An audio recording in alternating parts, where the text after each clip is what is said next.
Hello বন্ধুরা, তোমরা সবাই কেমন আছো? আশা করি তোমরা সবাই খুব ভালো আছো। বন্ধুরা, ইন্ডিয়ান আর্মির তরফ থেকে যে নতুন নিয়োগ সংক্রান্ত ভ্যাকেন্সিগুলো বার হয়েছে, তার মধ্যে একটি পার্মানেন্ট ভ্যাকেন্সি বার হয়েছে। সেটি কিন্তু আমি তোমাদের সঙ্গে শেয়ার করব এই ভিডিওর মাধ্যমে। তো অবশ্যই তুমি ভিডিওটা শেষ পর্যন্ত দেখো।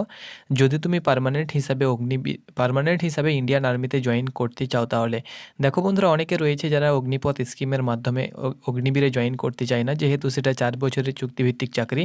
তো অনেকে রয়েছে যারা পার্মানেন্ট হিসাবে আর্মিতে জয়েন করতে চায়। তো পার্মানেন্ট যারা হিসাবে আর্মিতে জয়েন করতে চাইছো, তাদের জন্য কিন্তু এটা একটা ভালো দিক বা ভালো সুযোগ বলতে পারো। তার সঙ্গে সঙ্গে তুমি যদি অগ্নিবীরে আবেদন করে থাকো, তবুও তোমার যদি এটাতে কোয়ালিফিকেশন থাকে, তো তুমিও কিন্তু এটাতে অনলাইন অ্যাপ্লিকেশন করতে পারবে।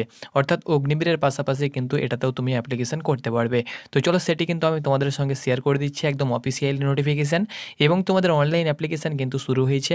তোমরা চাইলে অনলাইন অ্যাপ্লিকেশন করতে পারবে। তো চলো নোটিফিকেশনের পাতায় যাওয়া যাক এবং সেখান থেকে তোমাদেরকে সম্পূর্ণ তথ্য শেয়ার করা যাক। তো বন্ধুরা, তোমরা অন স্ক্রিন দেখতে পাচ্ছ, এটি হলো অফিসিয়াল নোটিফিকেশান। দেখতে পাচ্ছ এটি কিন্তু জেডারও হিসাবে ভ্যাকান্সিটা বার হয়েছে।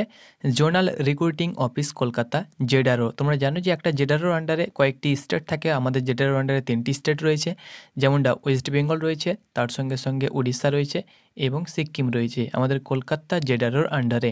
তো এই কলকাতা জেডারো থেকে কিন্তু এটা পাবলিশ করা হয়েছে। এখানে বন্ধুরা তোমরা অন স্ক্রিন দেখতে পাচ্ছ, invites online application from mail candidates, অর্থাৎ শুধুমাত্র মেল প্রার্থীরা এই ভ্যাকান্সিতে আবেদন করতে পারবে। অর্থাৎ ফিমেলরা কিন্তু এই ভ্যাকান্সিতে আবেদন করতে পারবে না। তোমাদেরকে বলে দিচ্ছি, ওয়েস্ট বেঙ্গলের যে কোনো প্রান্ত থেকে তুমি বিলং করো না কেন, এই ভ্যাকান্সিতে তুমি কিন্তু অনলাইন অ্যাপ্লিকেশান করতে পারবে। যে কোনো এয়ারো থেকে বিলং করো না কেন, যে কোনো গ্রাম থেকে, যে কোনো জায়গা থেকে বিলং করো না কেন, যেহেতু এটা জেডারও অর্থাৎ জোনাল রিক্রুটিং অফিস থেকে এটা পাবলিশ করা হয়েছে, সেহেতু আমাদের কলকাতা জোনাল রিক্রুটিং অফিসে যতগুলো এয়ারও রয়েছে, সেই এয়ারোর প্রার্থীরা সকলে কিন্তু এই ভ্যাকান্সিতে আবেদন করতে পারবে। তো এখানে দেখো বন্ধুরা, candidates for selection test for সিপাই pharma intake for recruiting year 2024-2025 online registration dates 13ই ফেব্রুয়ারি থেকে তোমাদের অনলাইন অ্যাপ্লিকেশান শুরু হয়েছে এবং 22শে মার্চ পর্যন্ত তোমরা কিন্তু অনলাইন অ্যাপ্লিকেশান করতে পারবে। তোমরা দেখতে পাচ্ছ অনলাইন এক্সাম ডেট 22শে এপ্রিল 2024 পর থেকে তোমাদের এক্সাম শুরু হতে চলেছে। তো তোমরা এখানে দেখতে পাচ্ছ যে ভ্যাকান্সিটা, সেটা হলো সিপাই ফার্মা ভ্যাকান্সি। এটাতে তোমরা কিন্তু সকলে অ্যাপ্লিকেশান করতে পারবে, শুধুমাত্র মেল ক্যান্ডিডেটস। এখানে দেখতে পাচ্ছ যেসব স্টেট থেকে এই ভ্যাকান্সিতে আবেদন করতে পারবে, ওয়েস্ট বেঙ্গল, সিকিম, উড়িষ্যা। যেহেতু এই তিনটি স্টেট আমাদের জেডারও কলকাতার মধ্যে পড়ছে, এই জন্য জেডারও কলকাতার আন্ডারে এই 3টি স্টেট রয়েছে এবং এই 3টি স্টেটের সকলের প্রার্থীরা কিন্তু সিপাই ফার্মাতে অনলাইন অ্যাপ্লিকেশান করতে পারবে। তো এখানে দেখো বন্ধুরা, এটি তোমাদের পার্মানেন্ট ভ্যাকান্সি। এটি কিন্তু অগ্নিপথ স্কিমের মাধ্যমে নিয়োগ করা হবে না, এটি পার্মানেন্ট জব। এবং এখানে তোমরা দেখতে পাচ্ছ ফেজ 1-এ তোমাদের অনলাইন রিটেন এক্সাম দিতে হবে কম্পিউটারের মাধ্যমে, সিই এক্সাম। দেন তোমাদের রিক্রুটমেন্ট র্যালি হবে। তুমি যদি সিই এক্সাম কমপ্লিট করো, তাহলে কিন্তু রিক্রুটমেন্ট র্যালির জন্য অ্যাডমিট কার্ড পেয়ে যাবে এবং সেই অ্যাডমিট কার্ড নিয়ে কিন্তু তোমাকে র্যালি সাইটে পৌঁছাতে হবে। তখন কী কী ডকুমেন্টস নিয়ে যেতে হবে, কীভাবে কী করতে হবে, কখন তোমাদের রেজাল্ট বার হবে, আরও অন্যান্য আপডেট তোমরা কিন্তু আমাদের চ্যানেল থেকে পেয়ে যাবে।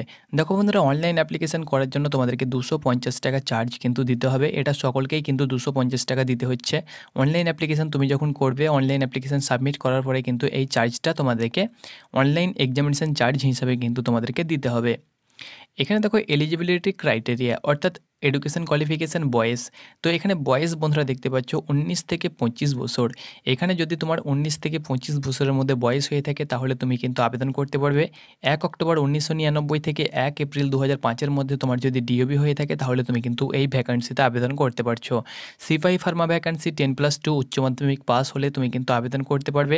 উচ্চ মাধ্যমিকে তোমার যতই পার্সেন্টেজ থাকুক না কেন, তার সঙ্গে সঙ্গে ডি ফার্মা কিন্তু তোমার থাকতে হবে, যেটা 2 বছর অর্থাৎ 2 ইয়ারের কোর্স এবং সেটি কিন্তু তোমাদেরকে কমপ্লিট হয়ে থাকতে হবে। ডি ফার্মা বা সি ফার্ম তোমার যদি কমপ্লিট হয়ে থাকে, তো তবুও তুমি কিন্তু আবেদন করতে পারবে। বি ফার্ম যদি তোমার কমপ্লিট হয়ে থাকে, সেটাতে 50%, এবং ডি ফার্মা তোমার যদি কমপ্লিট হয়ে থাকে, সেখানে কিন্তু 55% নাম্বার থাকলে তুমি কিন্তু আবেদন করতে পারবে। সেটা আমাদের স্টেট কাউন্সিলিংয়ের যে ফার্মাসি তোমাদের ডিপার্টমেন্ট রয়েছে, সেখান থেকে তোমার যদি কোর্সটা কমপ্লিট হয়ে থাকে, তবুও তুমি কিন্তু আবেদন করতে পারবে। ডি ফার্ম বা বি ফার্ম কমপ্লিট হয়ে থাকলে, যে কোনো একটা ডিগ্রি থাকলে তুমি আবেদন করতে পারবে উচ্চ মাধ্যমিকের পাশাপাশি। বন্ধুরা, আজ আমরা কথা বলবো অগ্নিবীর আর্মির বইয়ের ব্যাপারে, যেটি চাকসু প্রকাশনী মার্কেটে এনেছে। তুমি যদি অগ্নিবীর আর্মির জেনারেল ডিউটির প্রার্থী হয়ে থাকো তাহলে এই বইটি নিতে পারো। এটি কিন্তু বেস্ট প্র্যাকটিস সেট, 50টি প্র্যাকটিস সেট রয়েছে এই বইয়ের মধ্যে এবং 2400 প্লাস কিন্তু প্রশ্ন প্লাস অ্যান্সার কিন্তু দেওয়া হয়েছে। তুমি তোমার প্রিপারেশনটাকে যদি আরও মজবুত করতে চাও তাহলে কম্বো প্যাক নিতে পারো। সব পোস্টের জন্য কিন্তু বই অ্যাভেলেবল রয়েছে, লিঙ্ক ডিসক্রিপশানে রয়েছে। উচ্চতা তোমার হতে হবে 169 সেন্টিমিটার, 169 সেন্টিমিটার, ওকে। তার সঙ্গে সঙ্গে যদি তোমার ন্যাশনাল স্টেট সার্টিফিকেট থেকে থাকে বা কলেজ স্টেট ইউনিভার্সিটি লেভেলের কোনো চ্যাম্পিয়নশিপ সার্টিফিকেট থেকে থাকে তাহলে 2 সেন্টিমিটার এবং চেস্টে কিন্তু 3 সেন্টিমিটার এবং ওজনে কিন্তু 5 কেজি তোমাকে ছাড় দেওয়া হবে। তার সঙ্গে সঙ্গে তুমি যদি গোর্খা হয়ে থাকো তাহলে 157 সেন্টিমিটার এবং তুমি যদি ট্রাভেল এরিয়া যেগুলো হয়ে থাকে, ট্রাভেল এরিয়া অর্থাৎ হিল এরিয়া, পাহাড় পর্বত এলাকার বাসিন্দা হয়ে থাকলে 162 সেন্টিমিটার, চেস্টে 77 তোমরা দেখতে পাচ্ছ অন স্ক্রিন নর্মাল এবং 5 সেন্টিমিটার তোমাকে ফুলাতে হবে। তাছাড়া তোমার যদি বাবা বা ভাই তোমার যদি চাকরি করে তাহলে সেক্ষেত্রে তোমার হাইটে কোনো ছাড় নেই, সেক্ষেত্রে কিন্তু বোনাস মার্ক হিসাবে কিছু মার্ক তোমাকে কিন্তু দেওয়া হবে। এবং এনসিসি এ থাকলে তোমরা দেখতে পাচ্ছ 5 মার্ক, 5 মার্ক, এনসিসি বি থাকলে 10 মার্ক, এনসিসি সি থাকলে 15 মার্ক এবং এনসিসি সি এবং তুমি যদি রিপাবলিক প্যারেডে অংশগ্রহণ করে থাকো তাহলে তোমাকে দেওয়া হবে 20 মার্ক, ওকে। এটি কিন্তু এনসিসি সার্টিফিকেটের জন্য তোমাকে বোনাস মার্ক হিসাবে দেওয়া হবে। তারপরে কিন্তু তোমরা দেখতে পাচ্ছ রিক্রুটমেন্ট প্রসেস। প্রথমে তোমাদের কিন্তু ফেজ 1 এর রিটেন এক্সামিনেশন হবে, যেটি কম্পিউটারের মাধ্যমে হবে। সিই এক্সাম কম্পিউটার, তোমরা দেখতে পাচ্ছ কমন এন্ট্রান্স এক্সামিনেশন, যেটা তোমাদের কম্পিউটারের মাধ্যমে হবে। সেটা তুমি কোয়ালিফাই করবে। প্রথমত তোমাদেরকে অনলাইন অ্যাপ্লিকেশন করতে হবে। অনলাইন অ্যাপ্লিকেশন করার পরে তোমার 10 থেকে 15 দিন আগে তোমরা অ্যাডমিট কার্ড পেয়ে যাবে। সেই অ্যাডমিট কার্ড নিয়ে গিয়ে তোমাদেরকে যে সেন্টার তুমি চুজ করবে সেই সেন্টারে তোমার পরীক্ষা হবে। পরীক্ষাতে তুমি যদি কোয়ালিফাই করো তাহলে কিন্তু রিক্রুটমেন্ট র্যালির জন্য অ্যাডমিট কার্ড আসবে। সেই অ্যাডমিট কার্ড এবং যাবতীয় ডকুমেন্টস নিয়ে কিন্তু তোমাদেরকে র্যালি সাইটে যেতে হবে। ফেজ 2তে কিন্তু তোমাদের রিক্রুটমেন্ট র্যালি হবে, তোমরা অন স্ক্রিন দেখতে পাচ্ছ, এবং সেই র্যালিতে অংশগ্রহণ করতে হবে। সেখানে কিন্তু তোমাদের ফিজিক্যাল থাকবে, আমি তোমাদেরকে দেখিয়ে দিচ্ছি ফিজিক্যালে কী কী থাকবে। দেখো বন্ধুরা, ফিজিক্যালে কিন্তু তোমাদের 1600 মিটার রান হবে, সেখানে কিন্তু 5:45 তোমাদের সময় দেওয়া হবে। শুধুমাত্র তোমাদেরকে কোয়ালিফাই করতে হবে। এক্ষেত্রে কোনো ফার্স্ট গ্রুপ সেকেন্ড গ্রুপ নেই এবং বিম তোমাদেরকে কোয়ালিফাই করতে হবে। 9 ফুট তোমাদেরকে খাল বা গর্ত কিন্তু পার হতে হবে। জিগজ্যাগ ব্যালেন্স তোমাদেরকে জাস্ট কোয়ালিফাই করতে হবে। এক্ষেত্রে বোনাস মার্ক হিসাবে কোনো নাম্বার তোমাদেরকে দেওয়া হবে না, ইজিলি সকলে কিন্তু কোয়ালিফাই করতে পারবে। তো এটি কিন্তু তোমাদের র্যালি সাইডে তোমাদের এগুলো চেক হবে।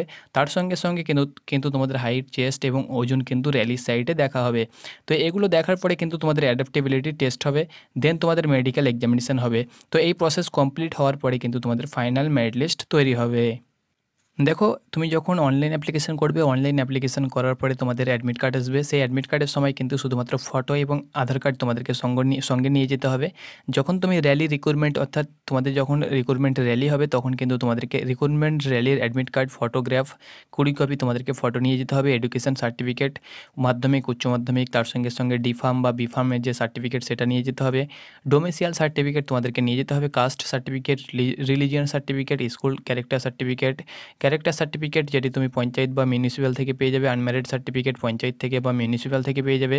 রিলেশনশিপ সার্টিফিকেট, যদি তোমার ফাদার্স বা ব্রাদার্স তোমার যদি চাকরি করে তাহলে কিন্তু রিলেশনশিপ সার্টিফিকেট তোমাকে নিয়ে যেতে হবে। এনসিসি তুমি যদি হোল্ডার হয়ে থাকো, এনসিসি সার্টিফিকেট ABC যেটা থাকে সেটা তোমাকে নিয়ে যেতে হবে। স্পোর্টসম্যান তুমি যদি হয়ে থাকো তাহলে স্পোর্টস সার্টিফিকেট তোমার যদি থাকে তাহলে স্পোর্টস সার্টিফিকেট তোমাকে নিয়ে যেতে হবে। এফিডেভিট তুমি পেয়ে যাবে, সেটা আমরা তোমাদেরকে দিয়ে দেবো, সেটা কোর্টে গিয়ে কিন্তু এফিডেভিট করতে হবে। এইসব ডকুমেন্টস তোমাদেরকে কিন্তু নিয়ে যেতে হবে। তার সঙ্গে সঙ্গে প্যান কার্ড বা আধার কার্ড যে কোনো একটা প্রুফ তোমাদেরকে নিয়ে যেতে হবে। প্রত্যেকটি ডকুমেন্টস 2 কপি করে জেরক্স এবং তার সঙ্গে সঙ্গে অরিজিনাল তোমাদেরকে নিয়ে যেতে হবে, ওকে। এগুলো কিন্তু তোমাদেরকে র্যালি সাইটে নিয়ে যেতে হবে। আগে কিন্তু তোমাদেরকে এইসব কোনো ডকুমেন্টস তোমাদেরকে লাগবে না। তো এটি ছিল একটা পার্মানেন্ট ভ্যাকেন্সির আপডেট, তোমাদের সঙ্গে শেয়ার করে দিলাম। আশা করছি তোমাদেরকে বোঝাতে পেরেছি। তোমার যদি কোয়ালিফিকেশান থেকে থাকে তো অবশ্যই তুমি অনলাইন অ্যাপ্লিকেশান করো, যেহেতু এটা পার্মানেন্ট ভ্যাকেন্সি এবং এই ভ্যাকেন্সির মাধ্যমে তুমি কিন্তু সরাসরি ইন্ডিয়ান আর্মিতে পার্মানেন্ট হিসাবে তুমি কিন্তু সিপাহি ফার্মাতে জয়েন করতে পারবে। ধন্যবাদ।